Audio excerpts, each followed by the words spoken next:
Les mains tremblantes d'Éloi agrippèrent le bord de la table en chêne massif. Tandis que la voix de sa mère résonnait comme un coup de tonnerre dans la cuisine étroite de leur maison à Aix-en-Provence.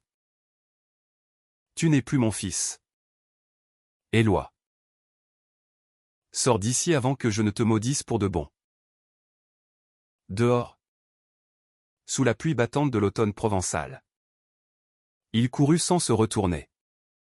Le goût salé des larmes se mêlant à l'eau qui ruisselait sur son visage.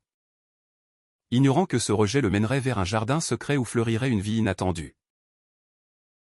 Éloi trébucha sur le chemin de gravier mouillé. Ses bottes de jardinier alourdies par la boue des allées qu'il avait tant chéries dans l'enfance. Aix-en-Provence s'étalait derrière lui comme un tableau flou. Ses fontaines baroques et ses marchés aux herbes aromatiques au thym. Romarin. Lavande qu'il ne foulerait plus jamais avec la légèreté d'avant. À 25 ans. Il se sentait déjà usé. Comme ces oliviers centenaires qu'il taillait avec soin.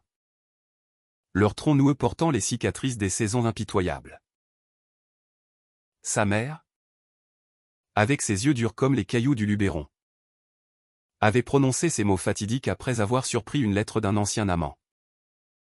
Un garçon de passage lors d'un festival de jazz à Marseille. Dépravé.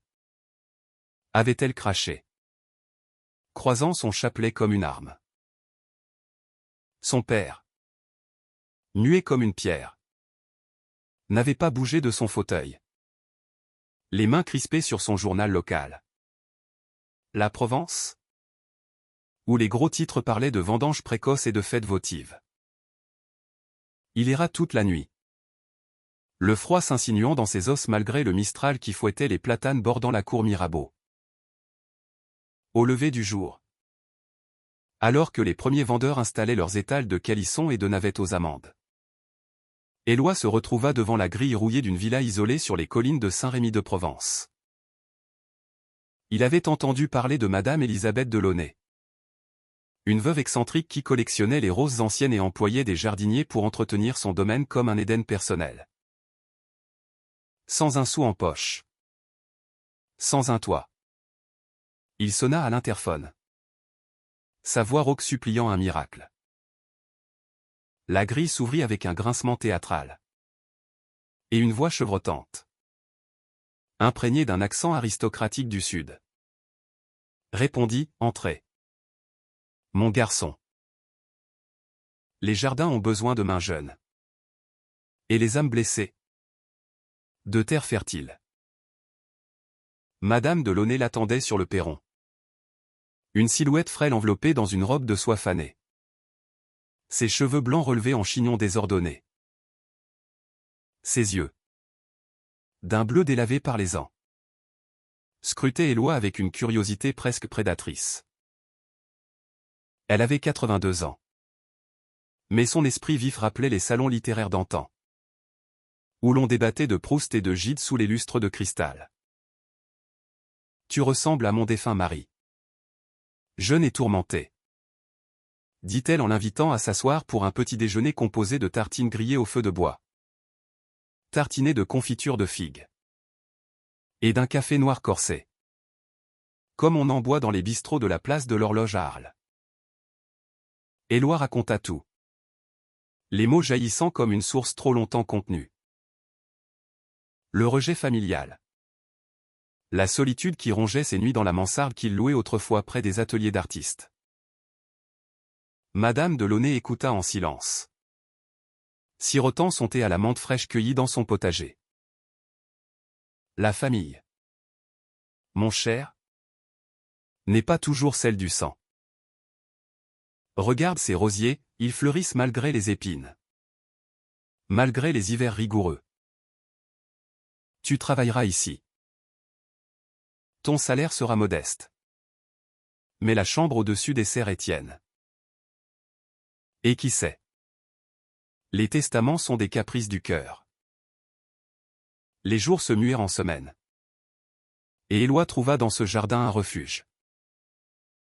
La villa de Saint-Rémy, nichée au pied des Alpilles, offrait un panorama de champs de lavande ondulants et de cyprès élancés, comme peint par Van Gogh dans ses accès de folie créative. Il se levait à l'aube, quand le soleil teignait les pierres ocre des murs en or pâle, et arrosait les massifs de lavande officinale, inhalant son parfum entêtant qui apaisait ses tourments. Madame de Launay, qu'il appelait désormais Élisabeth, descendait parfois pour partager un déjeuner frugal, une salade niçoise aux anchois salés, des olives noires de la vallée du Rhône, et un verre de rosé de Provence, léger et fruité, qui évoquait les soirs d'été sur la Côte d'Azur. Elle lui parlait de sa vie. Un roman à rebondissement. Née à Paris dans un hôtel particulier du Marais. Elle avait fui la capitale après la guerre, cherchant refuge dans le sud pour soigner un amour interdit à un cousin germain, un peintre maudit qui s'était suicidé sur les rives de la Seine.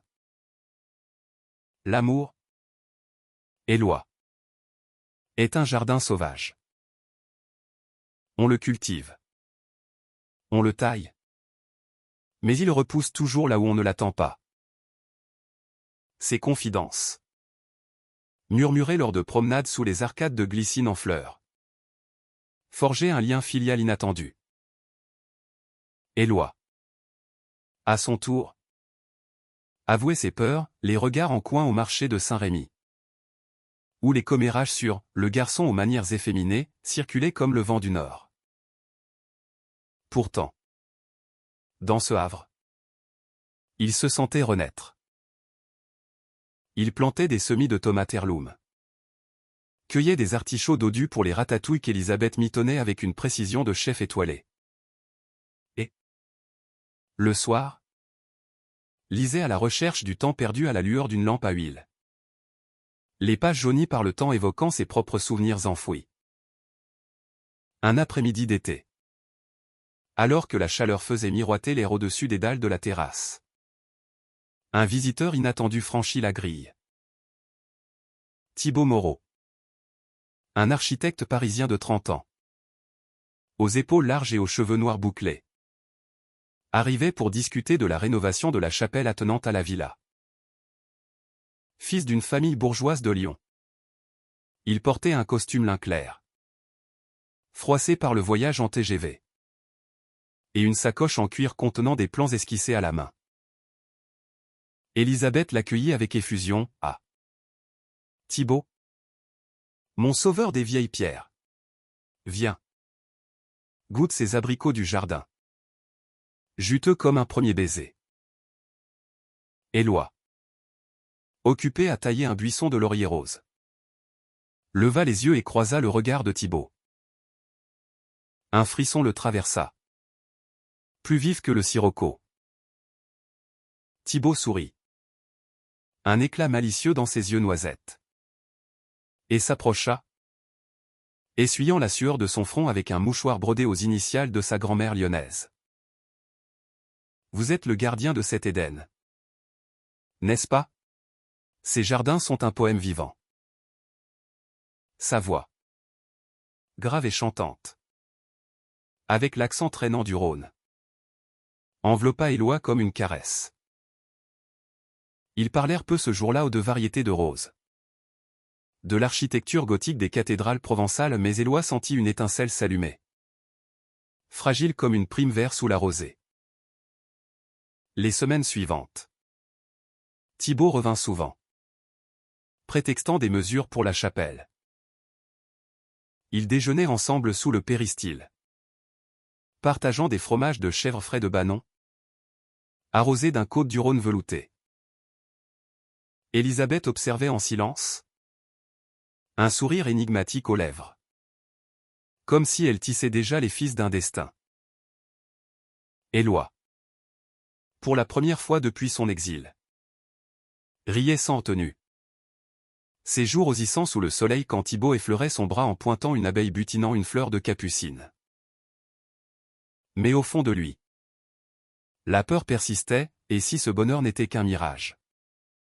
Comme ces oasis illusoires des Alpilles, un soir de septembre, alors que les vendanges battaient leur plein dans les vignobles voisins, l'odeur sucrée du raisin écrasé flottant dans l'air, Thibaut invita Éloi à une balade nocturne. Ils marchèrent le long d'un sentier bordé de murets en pierre sèche. La lune pleine illuminant les silhouettes des cyprès comme des sentinelles antiques. Paris me manque parfois, confia Thibaut. Mais ici, dans ce sud paresseux, je respire enfin. Et toi? Éloi. Qu'est-ce qui te retient dans ces collines? Éloi hésita, le cœur battant. Puis, dans un élan, il avoua son secret. Les mots se bousculant comme des feuilles mortes emportées par le vent. Thibaut s'arrêta, prit sa main, et murmura, moi aussi. J'ai fui des jugements. Ma famille à Lyon. Ils préfèrent ignorer ce que je suis. Mais avec toi, je me sens entier. Leur premier baiser, sous un ciel étoilé parsemé de la Voie lactée, fut un feu d'artifice intérieur. Les lèvres de Thibaut, chaudes et assurées, effacèrent les ombres du passé d'Éloi. Ils rentrèrent enlacés, riant de menu rien, la façon dont les grillons chantaient comme un orchestre de chambre. Ou comment Élisabeth ronflait doucement derrière ses volets clos. Dans la chambre d'Éloi, au-dessus des serres embaumées de jasmin, ils s'aimèrent pour la première fois, leur corps se découvrant avec une tendresse infinie. Comme deux vignes s'entrelçant pour affronter l'hiver.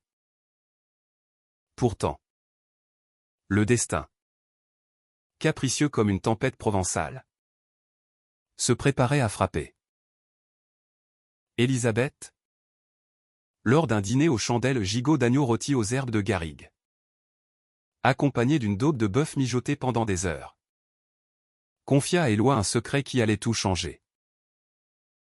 J'ai rédigé mon testament hier. Mon cher. Tu en es l'héritier principal. Cette villa, les jardins, et même l'appartement au cœur de Montmartre que j'ai gardé pour les souvenirs parisiens. Pas pour ta jeunesse, mais pour ton âme blessée. La famille? Qu'ils aillent au diable avec leur château en Espagne. Éloi protesta, ému aux larmes. Mais Élisabeth balaya ses objections d'un geste de la main. Accepte. C'est ma revanche sur un monde qui rejette les cœurs purs. Thibaut, assis en face, serra la cuisse d'Éloi sous la table. Un geste complice qui scella leur pacte silencieux. Mais au loin, dans les ombres des Alpilles, les premiers murmures de discorde se faisaient entendre. Les neveux d'Élisabeth, avides et calculateurs, avaient déjà flairé l'odeur de l'héritage. Les matins suivants, Éloi se réveillait avec une joie nouvelle. Le corps encore imprégné de l'odeur musquée de Thibaut, qui repartait à l'aube pour Paris, promettant de revenir le week-end. La villa bruissait d'une vie paisible, le chant des merles dans les amandiers, le clapotis de la fontaine en marbre sculpté par un artisan local, et les bavardages d'Élisabeth avec sa cuisinière, une provençale robuste nommée Odette, qui préparait des tourtons frits aux légumes pour le goûter. Éloi travaillait avec ardeur, plantant des bulbes de tulipes hollandaises à un caprice d'Élisabeth inspiré de ses voyages à Amsterdam et réparant les treillis des rosiers grimpants qui escaladaient les murs ocres.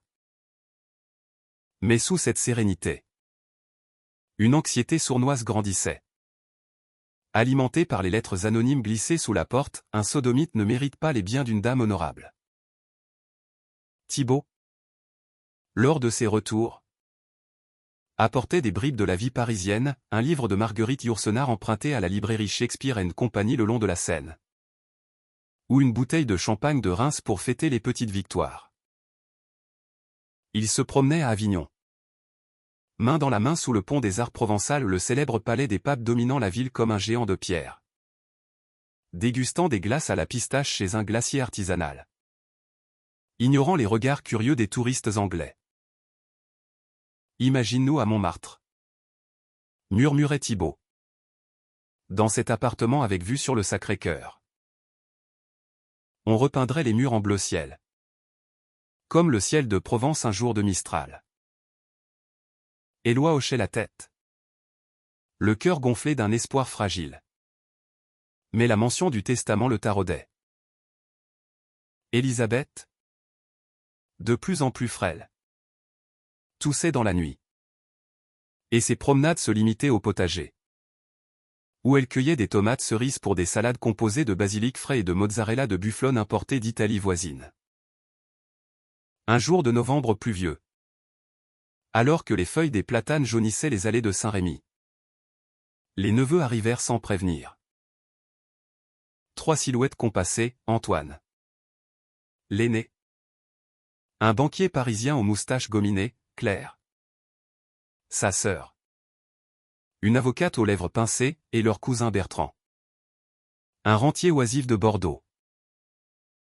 Ils débarquèrent en Mercedes noire. Leurs valises Louis Vuitton claquant sur le gravier comme des sentences. Élisabeth les reçut dans le salon aux meubles Louis XV. Servi par Odette avec du thé Earl Grey et des madeleines tièdes. Encore imprégné du beurre de ferme. Tantine, s'exclama Antoine d'une voix mielleuse. Nous venons pour ton bien. Ces rumeurs de testament farfelu. Un jardinier? C'est une folie.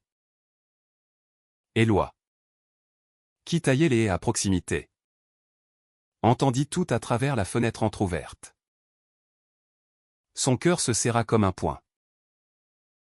Élisabeth, droite comme une reine déchue, répliqua, farfelu. C'est ma volonté. Et elle est scellée chez Maître Lefebvre à Arles. Éloi est plus famille que vous ne l'avez jamais été. Avec vos appétits voraces. Les neveux ricanèrent. Bertrand lançant un regard venimeux vers le jardin, un garçon au penchant douteux. Le scandale éclaboussera le nom de Launay. Éloi recula dans l'ombre des lauriers. Les joues brûlantes de honte et de rage. Ce soir-là, quand Thibaut appela depuis Lyon où il supervisait un chantier de rénovation d'une cathédrale rhône-alpine, Éloi éclata en sanglots, racontant l'intrusion. Ils me haïssent pour ce que je suis. Thibaut. Et si Élisabeth cède? Thibaut? La voix ferme comme un rempart. Répondit, elle ne cédera pas. Et moi? Je serai là. Viens à Lyon ce week-end, on fuira ces vipères dans les ruelles de la vieille ville. En dégustant une quenelle de brochet sauce nantois chez un traiteur historique. Éloi accepta. Et ce voyage fut un baume. Lyon, avec ses traboules secrètes et ses bouchons enfumés, offrait un contraste urbain à la douceur rurale de Provence. Ils dînèrent aux lumières de Lyon, sous des plafonds voûtés, partageant une andouillette grillée et des verres de Beaujolais nouveau, fruités et pétillants. Dans la chambre d'hôtel surplombant la Saône, leurs étreintes se firent plus passionnées. Thibaut murmurant des promesses contre la peau d'Éloi, on construira notre vie. Pierre par pierre. Loin des jugements. De retour à Saint-Rémy. L'hiver s'installa avec ses pluies incessantes, transformant les chemins en bourbiers.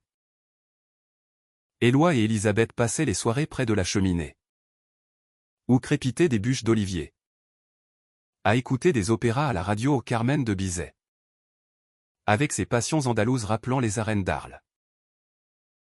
Elle lui apprit à tricoter des écharpes en laine de mouton local, un art domestique qu'elle tenait de sa grand-mère avignonnaise. Les mains qui soignent la terre soignent aussi le cœur, disait-elle. Mais sa santé déclinait, un médecin de Tarascon, appelé en urgence, diagnostiqua une pneumonie tenace.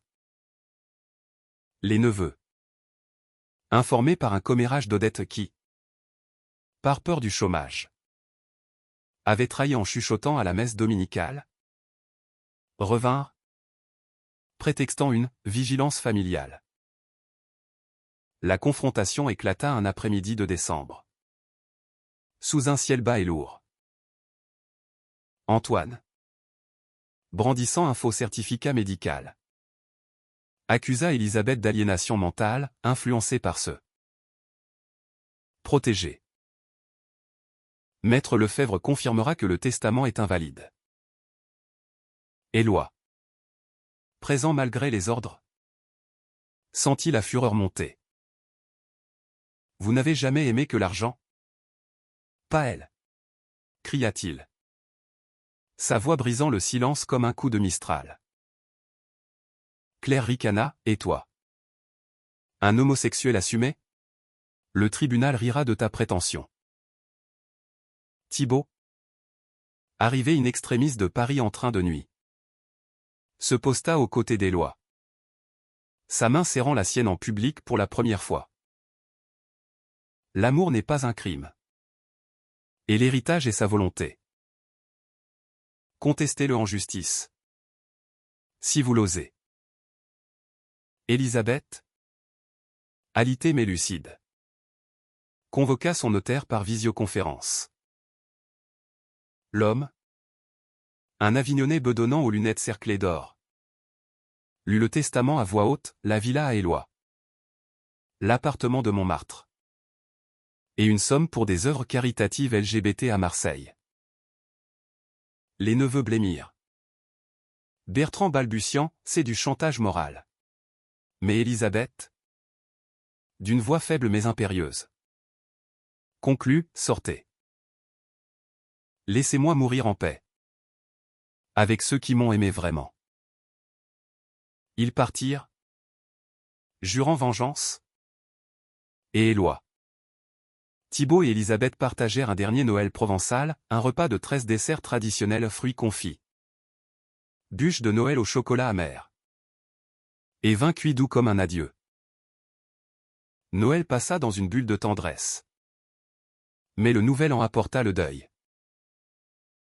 Elisabeth s'éteignit paisiblement au lever du soleil. Le 2 janvier. Entourée d'Éloi qui lui tenait la main. Et de Thibault qui lisait des poèmes de Verlaine. La villa sembla retenir son souffle. Les rosiers endormis sous un manteau de givre attendant le printemps. Les funérailles. À l'église de Saint-Rémy. Furent un théâtre de faux-semblants, les neveux en noir. Pleurant crocodile. Tandis qu'Éloi, en costume emprunté à Thibault, lut un extrait de Les Fleurs du mal de Baudelaire. Sa voix tremblante portant l'écho de leur lien. Elle m'a donné plus qu'un jardin, une racine pour grandir. Les semaines suivantes furent un tourbillon administratif. Maître Lefebvre, dans son étude d'Arles au rayonnage de livres reliés cuir, confirma l'héritage. Mais les neveux intentèrent un procès, alléguant manipulation et inaptitude. Éloi, submergé, trouva refuge dans les bras de Thibault, qui quitta son chantier lyonnais pour s'installer temporairement à la villa. Ils cuisinèrent ensemble une bouillabaisse provençale aux poissons frais du marché de Martigues, épicée au safran et au piment d'Espelette, et firent l'amour avec une urgence nouvelle, comme pour ancrer leur bonheur face à la tempête. Pourtant, la trahison couvait, Odette, rongée par la culpabilité, avoua à Éloi avoir vendu des ragots au neveu pour un pot de vin. Pardonne-moi, patron. La peur. Elle ronge comme la rouille. Éloi, le cœur serré, la licencia gentiment, lui offrant une indemnité pour qu'elle retourne à son village près de les Baux-de-Provence. Le procès s'ouvrit à Avignon, dans le tribunal aux colonnes Renaissance dominant le Rhône. Éloi, vêtu d'un complet gris perle taillé par un ami tailleur de Nîmes, témoigna, sa voix ferme malgré les tremblements. Thibault, à ses côtés, serra sa main sous la table en chêne massif. Les neveux défilèrent, peignant Éloi en parasite opportuniste, amant déguisé en jardinier. Mais le notaire produisit des preuves irréfutables, des lettres d'Élisabeth, écrites de sa main fine, affirmant son choix libre. Le juge, un homme mûr aux yeux lasses, rendit son verdict après des heures de délibéré, l'héritage était valide. Les neveux, furieux, quittèrent la salle en maudissant. Antoine crachant, tu paieras pour ça. Sodomite. Éloi et Thibaut rentrèrent à Saint-Rémy sous une pluie fine, le cœur allégé. Ils burent du pastis dilué, anisé et rafraîchissant. Sur la terrasse, toastant à Élisabeth. Mais la victoire était amère, Éloi se sentait exposé. Son identité jetée en pâture au public local. Et maintenant, murmura-t-il, la tête sur l'épaule de Thibaut. Ce dernier, caressant ses cheveux, répondit, Montmartre nous attend. Laisse-moi te montrer Paris. Ma Provence à moi. Le printemps explosa en Provence comme un feu d'artifice. Les amandiers en fleurs blanchissant les collines des Alpilles d'une neige légère. Éloi, désormais maître des lieux, entreprit de restaurer le jardin selon les volontés d'Élisabeth, un labyrinthe de buis taillés évoquant les jardins de Versailles en miniature. Et un verger de cerisiers bigarreaux dont les fruits rouges promettaient des tartes succulentes pour les étés à venir. Thibaut, entre deux voyages à Lyon pour clore ses projets, dessinait des plans pour l'appartement de Montmartre, des bibliothèques encastrées pour les livres des lois. Une verrière donnant sur les toits incés de la butte. Il correspondait par lettres manuscrites. Un rituel romantique inspiré des amours épistolaires de Flaubert, Thibaut postant depuis la gare de Perrache. Éloi répondant depuis la poste de Saint-Rémy. Parfumé à la lavande. Pourtant, le poids du passé pesait. Les commérages du village, amplifiés par le procès, suivaient Éloi comme une ombre au marché aux puces de Saint-Rémy, où il achetait des outils rouillés et des graines anciennes. Les vieilles dames chuchotaient derrière leurs éventails en dentelle. Le jardinier qui a volé l'héritière. Et avec un homme. Par-dessus le marché. Éloi serrait les dents, achetant des fromages de chèvre frais et des pains au sel croustillant pour se réconforter. Thibaut, lors d'une visite, l'emmena à Arles pour une escapade, ils visitèrent l'amphithéâtre romain. Main dans la main au milieu des touristes. Et dînèrent d'une gardiane de taureau. Viande fondante mijotée au vin rouge. Dans une taverne aux murs blanchis à la chaux. Laisse-les parler. Mon amour. Notre histoire est plus forte que leurs mots. La décision de quitter la Provence fut prise lors d'une nuit d'insomnie. Alors que le cri des chouettes hantait les serres. Éloi, hanté par les lettres haineuses des neveux, Antoine lui envoyait des missives anonymes depuis Bordeaux, promettant une ruine sociale. Confia à Thibaut, je veux recommencer. Montmartre. Avec toi. Thibaut, ému. C'est là le pacte d'un baiser profond. Leurs corps s'entremêlant sur le lit de lin froissé. La lune filtrant à travers les volets en bois. Ils engagèrent un régisseur pour la villa. Un jeune avignonné discret nommé Lucien. Et mirent l'appartement en ordre via des artisans parisiens. L'arrivée à Paris fut un choc sensoriel. Le TGV les déposa à Gare de Lyon sous un ciel gris perle. L'odeur de croissants chauds des cafés voisins se mêlant à celle de l'essence et des parfums féminins. Montmartre, avec ses escaliers raides et ses artistes de rue jouant de l'accordéon des airs de la vie en rose, les enveloppa comme un manteau bohème.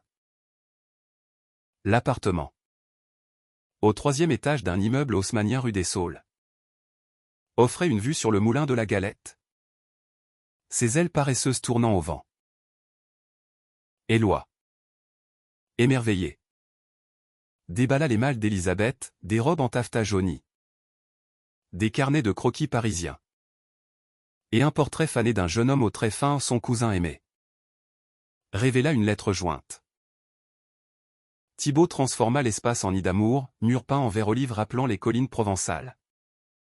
Un balcon planté de géranium rouge pour évoquer les fenêtres d'Aix. Ils inaugurèrent leur vie commune par un pique-nique sur la butte, baguette croustillante de la boulangerie voisine. Camembert affiné et jambon de Bayonne. Arrosé d'un cidre brut de Normandie. Assis sur l'herbe.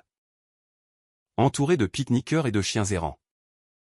Thibaut glissa un anneau en argent à l'annulaire d'Éloi, au pas une bague de fiançailles. Mais un talisman gravé d'une rose entrelacée d'un olivier. Pour que tu n'oublies jamais tes racines. La vie parisienne les enivra. Éloi, libéré du jardinage quotidien, s'inscrivit à des cours d'horticulture urbaine à l'école du Breuil, apprenant à cultiver des potagers sur les toits bétonnés. Il errait dans le Marais, quartier gai vibrant, où les librairies comme la Belle Hortense offraient des recueils de poésie queer, et où les bistrots servaient des moules frites généreuses avec du muscadet sec. Thibaut, de son côté, décrocha un contrat pour rénover un hôtel particulier du 7e arrondissement. Ses nuits tardives illuminées par des lampes de bureau et des esquisses au fusain. Il se retrouvait au café des Deux Moulins, immortalisé par le fabuleux destin d'Amélie Poulain. Sirotant des chocolats chauds onctueux. Riant des passants emmitouflés dans des écharpes en cachemire. Mais l'ombre des neveux ressurgit sous forme de harcèlement légal. Bertrand, le plus vindicatif, lança une procédure en appel, arguant d'une fraude notariée. Éloi, stressé, sombra dans des nuits agitées, hanté par des rêves où sa mère provençale le chassait à nouveau. Thibaut, patient comme un roc rhodanien, le réconfortait avec des massages aux huiles essentielles de lavande, un clin d'œil à Provence et des promenades le long de la Seine, où il nourrissait les canards avec des miettes de pain. Nous sommes plus forts ensemble, insistait-il. Un soir de juin, lors de la fête de la musique, Paris explosa en couleurs. Les rues de Montmartre résonnaient de saxophones jazz et de violons tziganes. L'air chargé d'odeurs de merguez grillées aux terrasses. Éloi et Thibaut dansèrent sur la place du Tertre, entourés d'artistes charbonneux croquant des portraits, leur corps se frôlant au rythme d'une valse endiablée. Mais au milieu de la liesse, un appel de Maître Lefebvre, l'appel était rejeté. Les neveux condamnés aux dépens. Éloi, ivre de joie, embrassa Thibaut publiquement, sous les applaudissements d'inconnus bienveillants. Ils rentrèrent titubants, riant aux éclats, et firent l'amour sur le balcon. La ville en contrebas comme un tapis de lumière scintillante. Pourtant, la victoire révéla une faille. Thibaut, épuisé par ses chantiers, confia lors d'un dîner au Train Bleu la brasserie somptueuse de la gare. Avec ses vitraux art nouveau et ses fruits de mer frais, huîtres de Cancale et langoustines mayonnaise, j'ai peur. Éloi. Cette vie, elle est parfaite? Mais si on nous l'arrache? Ma famille à Lyon menace de me déshériter si je continue. Éloi, le cœur pincé, serra sa main, alors? Choisissons-nous. Mais au fond, une graine de doute germait, comme une mauvaise herbe dans un parterre bien tenu. L'été les emporta en escapade, un road trip le long de la corniche des Cévennes, où ils campèrent sous les étoiles, cuisinant des saucisses aux herbes sur un feu de camp, écoutant le ululement des hiboux. À Chalon-sur-Saône, ils visitèrent un vignoble bourguignon, goûtant des pinots noirs robustes et des chardonnays crémeux, toastant à leur amour. Mais à leur retour, une lettre de la mère d'Éloi arriva, non une malédiction, mais une invitation timide à un café à Aix. J'ai lu dans le journal. Pardonne-moi. Mon fils. Éloi. Déchiré. Hésita. Thibault l'encourageant, va. La réconciliation est un jardin à replanter. La rencontre. Dans un café ombragé de la cour Mirabeau. Fut un torrent d'émotions. Sa mère. Vieillie. Les traits creusés par le regret. Pleura en serrant Éloi, j'étais aveugle. Influencé par le village. Viens à la maison. Avec ton. Thibault. Éloi. Les larmes aux yeux. Accepta. Et ils passèrent un week-end provençal, dîner de daube au pruneau. Promenade dans les calanques de Cassis. Où l'eau turquoise léchait les falaises calcaires. Thibault, charmé par la mer repentante, trouva en elle une alliée inattendue. Mais le destin, taquin, réservait un coup bas. Lors d'une soirée d'automne à Montmartre, un cabaret de jazz où l'on servait des kirs royaux pétillants, Thibault reçut un appel de Lyon, son père, malade, le suppliait de rentrer pour arranger les choses. Thibault partit, promettant un retour rapide. Mais les jours devinrent semaines. Éloi, seul dans l'appartement, arrosa les géraniums fanés. Le cœur lourd comme un ciel d'orage. L'absence de Thibault s'étira comme un automne interminable. Les feuilles des marronniers de Montmartre jonchant les trottoirs en un tapis ocre et glissant. Éloi, pour tromper l'angoisse, se plongea dans l'association caritative léguée par Elisabeth, un centre d'accueil pour jeunes LGBT à Marseille, où il organisait des ateliers de jardinage thérapeutique. Les ados, aux regards fuyants et aux piercings argentés, plantaient des semis de basilic dans des pots récupérés. Leurs histoires de rejet familial échoant celles d'Éloi comme un miroir brisé. La terre ne juge pas, leur disait-il. Les mains dans la motte noire. Tandis qu'il partageait des panini au jambon cru et au fromage de brebis, achetés chez un traiteur phocéen. Les appels de Thibault se raréfiaient. Sa voix lointaine filtrée par le réseau capricieux du vieux-lion. Mon père est faible. Éloi. Il veut une réconciliation. À ses conditions. Éloi. Compréhensif au début. Sentait la jalousie ronger, imaginait-il Thibault dans les salons bourgeois de la place Bellecour, sirotant un fixe de cognac avec une famille qui tolérait à peine son orientation? Une lettre arriva enfin. Manuscrite sur du papier crème parfumé à la lavande de Grignan, je t'aime. Mais le devoir m'attache. Attends-moi. Éloi la relut 100 fois. Les mots se brouillant de larmes. Avant de la ranger dans une boîte à souvenirs. Aux côtés des croquis d'Elisabeth. Pour se changer les idées. Il accepta l'invitation de sa mère à Aix. La maison familiale. Avec ses volets verts écaillés et son puits au fond du jardin, avait perdu de sa rigidité. Ils cuisinèrent ensemble une bouillabaisse authentique rascasse fraîche du marché. Fenouil croquant et rouille épicée. Et sa mère, les yeux humides, confia, j'ai prié à la Vierge de la Garde. Elle m'a ouvert les yeux. Présente Thibault un jour, je veux le connaître. Éloi sourit. Le cœur réchauffé. Et ils se promenèrent le long du Verdon. Les eaux turquoises cascadant sur les gorges rouges.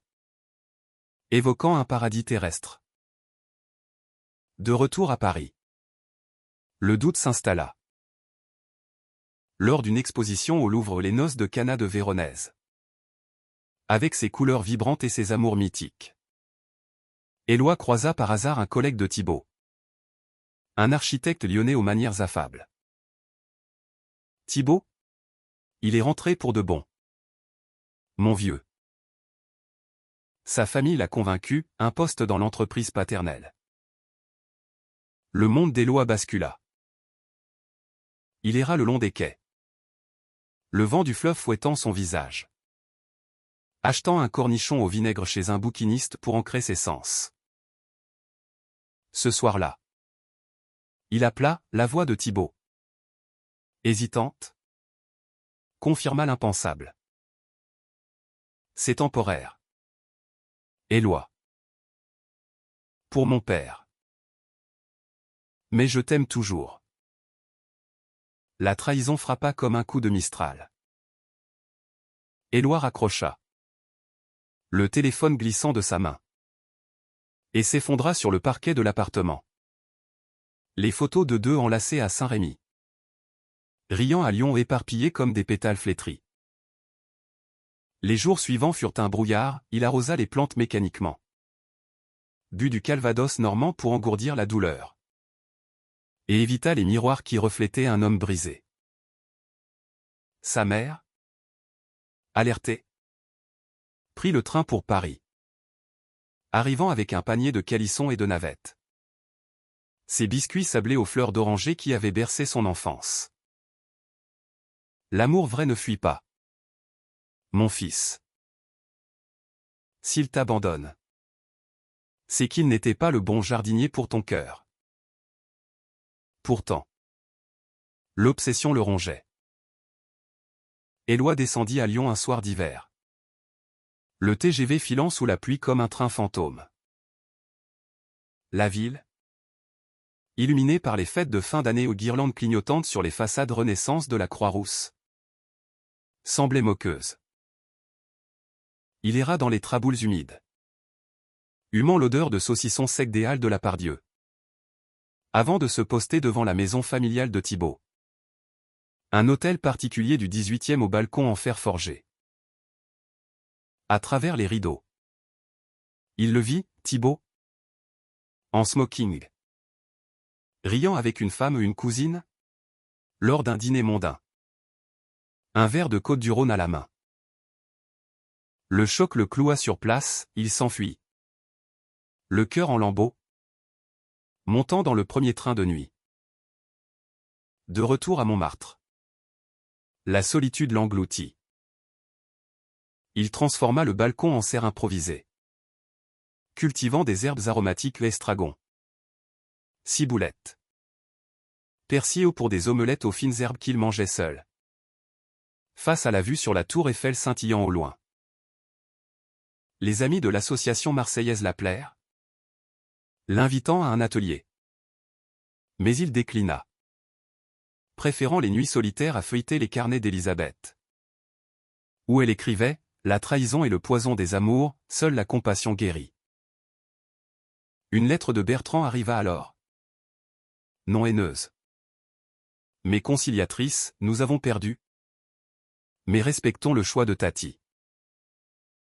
Oublions le passé. Éloi brûla la missive dans le lavabo. Les flammes dansant comme un rituel de purification. Le printemps revint. Timide, avec ses cerisiers en fleurs le long de la Seine. Éloi, poussé par sa mère, reprit contact avec Lucien, le régisseur de Saint-Rémy. La villa fleurit. Patron. Venez voir, les roses d'Élisabeth sont magnifiques. Il descendit en Provence, le cœur encore meurtri, et trouva dans le jardin un baume. Les massifs de lavande bourdonnaient d'abeilles. Les figuiers ployaient sous leurs fruits violets. Et Lucien, autour d'un pastis frais, partagea des anecdotes villageoises, le curé prêchant la tolérance à la messe. Inspiré par l'histoire d'Éloi. Vous avez changé les esprits. Ici. C'est là. Sous un olivier centenaire. Qu'il rencontra Julien. Un apiculteur local de 32 ans. Aux bras tatoués de motifs celtiques et aux yeux verts comme les prairies des Cévennes. Julien. Qui louait des ruches pour la villa. Arrivait avec ses cagoules et ses outils. Son rire franc résonnant comme un ruisseau. Ils parlèrent miel et pollen, dégustant une cuillère de miel de thym doré sur du pain grillé. Julien, lui-même gai, ouvertement depuis son coming out à 20 ans lors d'une fête des vendanges à Châteauneuf-du-Pape, confia, le Sud cicatrise. Éloi. Laisse le temps faire son œuvre. Leur amitié naquit naturellement, des promenades dans les garrigues sèches, où ils cueillaient des asperges sauvages pour des omelettes aux morilles, et des soirées à écouter du fado portugais, un hommage aux ancêtres de Julien près d'un feu de camp. Éloi. Peu à peu, sentit la glace fondre. Julien l'embrassa un soir de mai, sous une pluie fine, leurs lèvres goûtant le sel des larmes et le sucré du miel. Ce n'était pas Thibaut, mais une tendresse neuve, ancrée dans la terre provençale. Pourtant, le fantôme de la trahison persistait.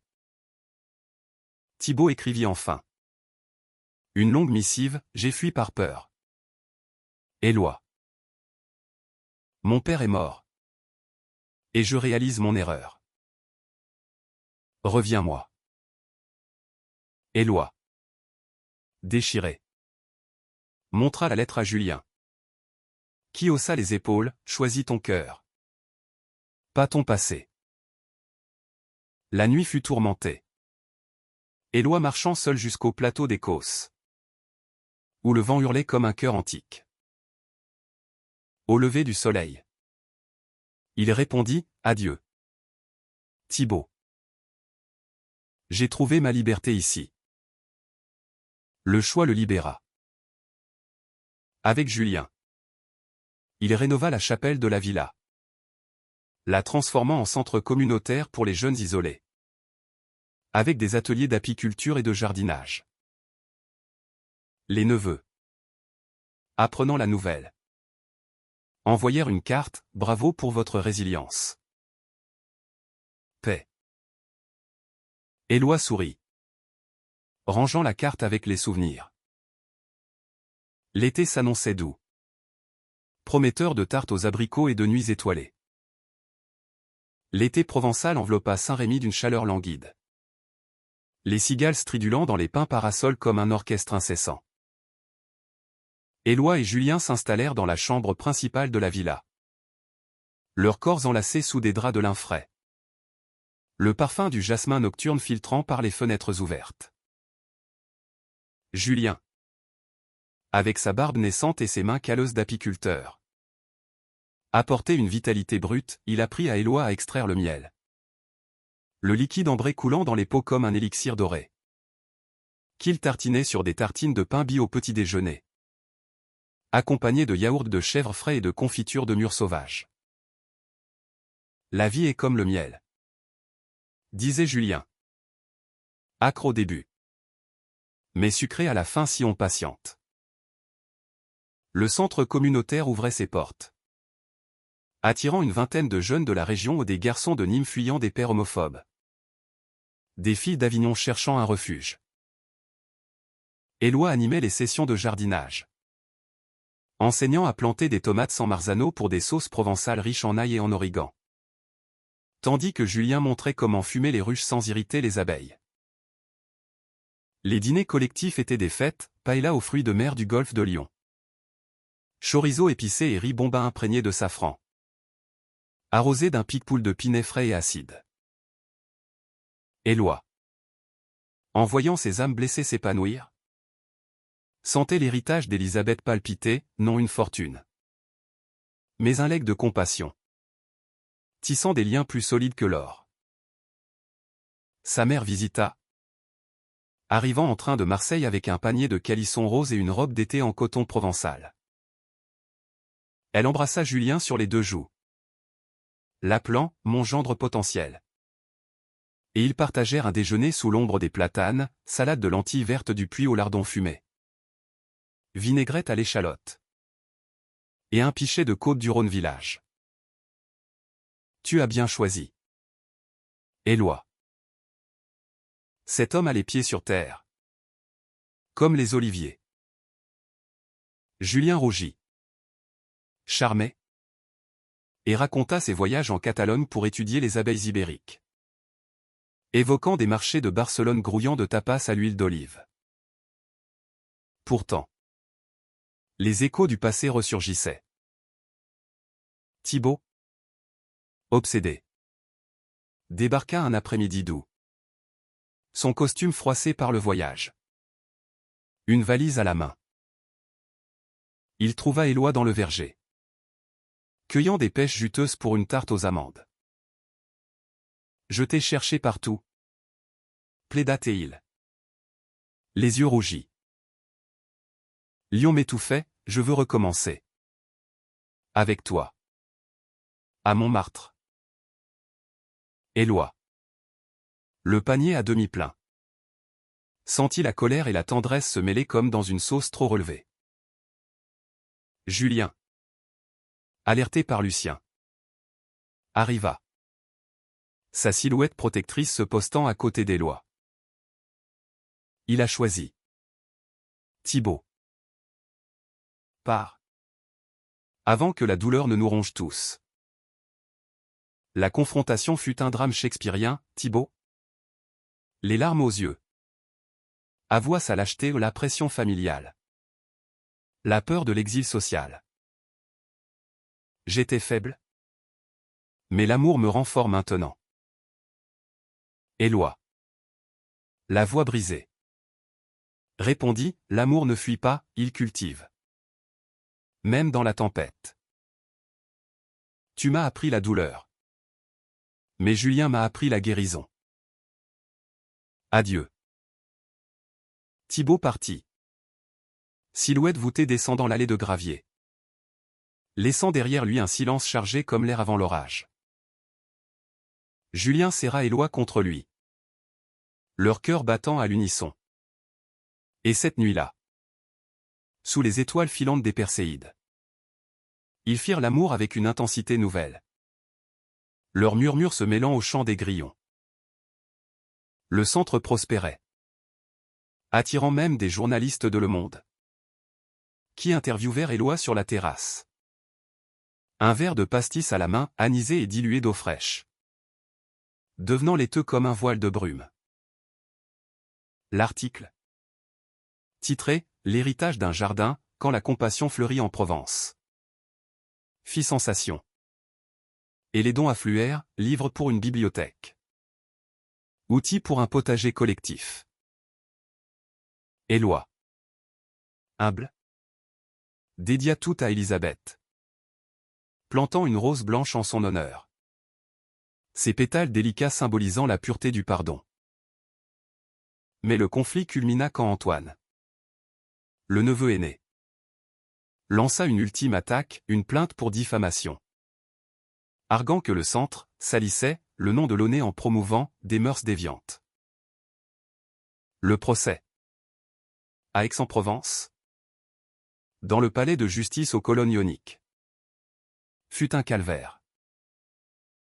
Éloi témoigna. Flanqué de Julien et de sa mère. Décrivant le legs d'Élisabeth comme un acte d'amour universel. Les jeunes du centre défilèrent. Leur voix tremblante mais fière racontant des vies sauvées. Maître Lefebvre, bedonnant et éloquent, produisit le testament original, taché d'une goutte de thé à la menthe. Le juge, une femme aux cheveux grisonnants et au regard perçant, rendit un verdict cinglant, plainte rejetée, avec dommage et intérêt aux plaignants pour harcèlement. Antoine, blême, s'effondra en sanglots lors de l'audience.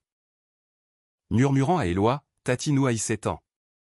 Éloi, magnanime, répondit, non. Elle voulait nous sauver tous. Joignez-vous à nous, le jardin est grand. Antoine, brisé, accepta une invitation au centre. Et lors d'un atelier, planta son premier semis. Les mains tremblantes dans la terre meuble. La réconciliation naquit là. fragile comme une pousse verte. Un fil de trèfle tissé dans la trame familiale. Julien et Éloi célébrèrent à la manière provençale une paella géante cuisinée par Odette. Revenue comme cuisinière bénévole. Avec langoustine rose et chorizo fumé. Servi sous les guirlandes lumineuses du verger. La mère d'Éloi dansa une farandole avec les jeunes. Son rire résonnant comme un vin blanc de cassis. Vif et fruité. Thibaut envoya une carte postale de Lyon, « Je te souhaite le bonheur que je n'ai pas su te donner. Paix. » Éloi la punaisa au mur. Un chapitre clos. L'automne apporta une douceur mélancolique, vendange dans les vignobles voisins. Où Éloi et Julien foulèrent les raisins noirs de Grenache. Le jus éclaboussant leurs jambes nues. Riant comme des enfants. Ils burent le mou sucré directement des cuves. Sa fraîcheur revigorante comme un baptême. Le centre organisa sa première fête, un bal masqué inspiré des carnavals niçois. Avec masques en plumes et costumes de satin. Où l'on dansa sur des airs de la Traviata. Les cœurs s'ouvrant comme des coquelicots au soleil. Pourtant, au cœur de ce bonheur, Éloi sentit une vulnérabilité, et si l'amour de Julien n'était qu'un interlude? Lors d'une nuit claire, ils grimpèrent au sommet des Alpilles, dominant la plaine illuminée de feux de camp. Peurs-tu, mon cœur? Demanda Julien. Sa main chaude sur la nuque d'Éloi. Toujours, avoua-t-il. Mais avec toi, je grandis. Leur baiser. Sous la voie lactée. C'est là un pacte, non de possession, mais de liberté partagée. L'hiver s'annonça avec une douceur inhabituelle. Les premières neiges saupoudrant les toits de tuiles canal de Saint-Rémy comme un sucre glace sur une tarte trop sucrée.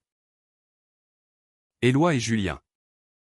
Enveloppés dans des pulls en laine brute tissés par les artisans d'Arles. Passèrent les fêtes au centre, un Noël provençal revisité. Avec 13 desserts revisités en version végan pour les nouveaux arrivants, fruits confits maison. Pompe aux fruits secs parfumés à l'eau de vie de coin. Et un vin chaud aux épices de Noël. Cannelle et clous de girofle flottant à la surface. La mère d'Éloi, radieuse, confectionna des beignets de Noël fourrés à la crème de marron.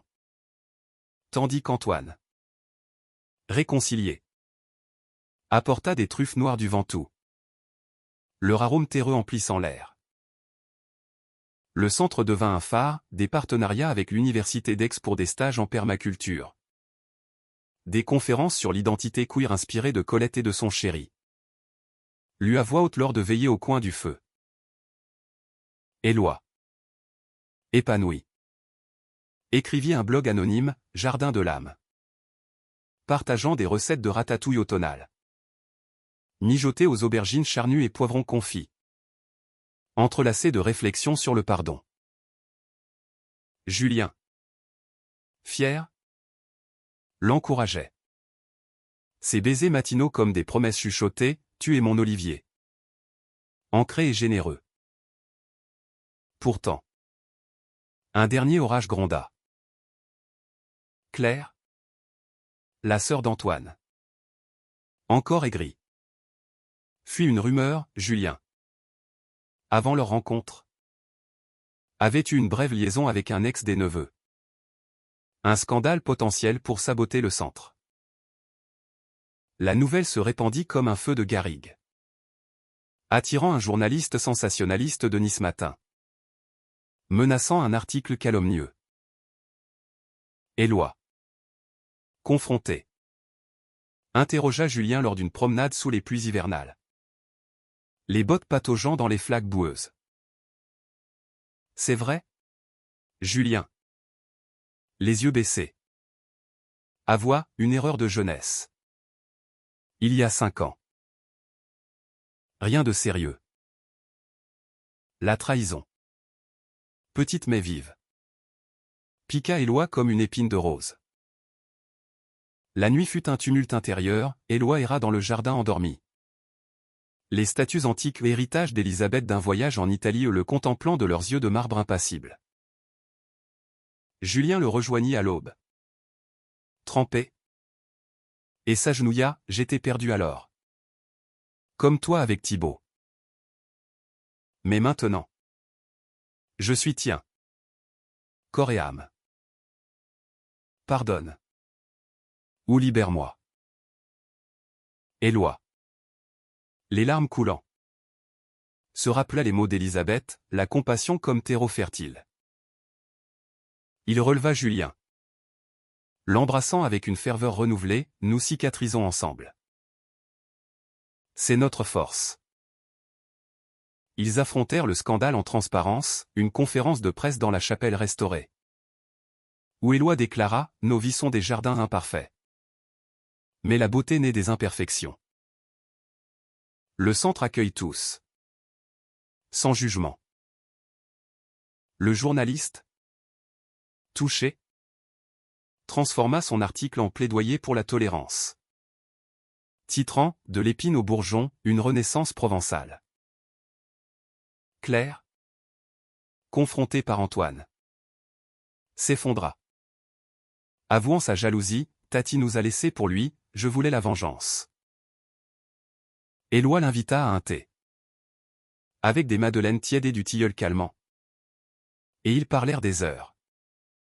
Tissant un lien fragile de sœur à frère d'adoption. Le printemps ramena la vie, les roses d'Élisabeth fleurirent en abondance. Roses et parfumées et galliques pourpres. Et le centre organisa son premier festival, Fleurs de Liberté. Avec des concerts de mandolines gitanes. Des stands de tapenade verte au capre. Et des ateliers de peinture inspirés de Van Gogh. Qui avait peint les champs d'iris de Saint-Rémy dans sa folie? Julien et Éloi. Au centre de la fête, dansèrent une rumba sensuelle. Leurs corps se mouvant comme des vagues de la Méditerranée. Sous les applaudissements des jeunes émancipés. Au cœur de l'été. Éloi proposa à Julien lors d'un pique-nique au Beau de Provence, sur une nappe à carreaux. Avec du cassoulet cachère, haricots lingots et confit de canard sans porc et une bouteille de Châteauneuf-du-Pape rubis. Il offrit une alliance en or ciselé d'une abeille et d'une rose. Veux-tu cultiver ce jardin avec moi? Pour toujours? Julien, ému, accepta. Et ils célébrèrent par un voyage à Paris. Dormant dans l'appartement de Montmartre. Redécouvrant la butte comme un pèlerinage, dîner au pied du Sacré-Cœur. Avec des crêpes au sucre et du cidre effervescent. Et nuit d'amour passionnée sous les combles. La vie s'équilibra en un rythme harmonieux, Éloi gérant le centre. Julien étendant ses ruches au toit parisien pour un projet urbain. Et des week-ends alternés entre Provence et capitale, train bondé de fromage et de vin. Cœur léger comme des ballons à l'hélium. La mère d'Éloi. Désormais grand-mère honorifique pour les jeunes du centre. Tricotait des écharpes arc-en-ciel. Tandis qu'Antoine et Claire, transformés, finançaient des bourses pour des études en horticulture.